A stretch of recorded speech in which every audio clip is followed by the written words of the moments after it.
आते हैं दोनों कलाकार का डांस। कलाकार एक ही है लेकिन दो गाने पे डांस किया। आप सबको बताना है कौन से गाने पे सबसे बेस्ट डांस की है। कलाकार का नाम है माही मनीषा। दोनों ही बहनें हैं। दोनों ही बहनें जबरदस्त डांस किए, मुझे तो बहुत ही अच्छा लगा। आप सबको कौन सा गाना और कौन सा गाने पे सबसे अच्छा डांस लगा हो वो आप सब कमेंट बॉक्स में जरूर बताइएगा।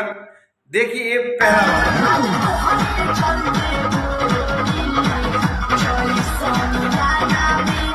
काफी तेजी से सोशल मीडिया प्लेटफॉर्म पे वायरल हो रहा है ये वाला गाना, एक के धक्का में चांद के पार जेब। किस तरह माही मनीषा अपने उसके माही के ऊपर पीठ के ऊपर चढ़ के डांस कर रही है। और दूसरा सुनाते हैं गाना, सुन लीजिए ये वाला भी।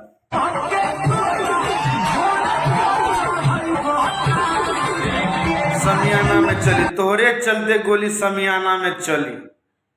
दोनों में बताइए कौन सा बेस्ट लगा आप सबको। अच्छा लगा हो तो वीडियो को शेयर कीजिएगा। आप हमारे चैनल में पहली बार आए हैं तो हमारे चैनल को सब्सक्राइब कर दीजिएगा और बेल आइकन दबा घंटा को टन टना दीजिएगा ताकि वीडियो का नोटिफिकेशन आप सभी के पास फटाफट पहुंचे। प्यार दीजिए, आशीर्वाद दीजिए। जय बिहार, जय भोजपुरी, हर हर महादेव।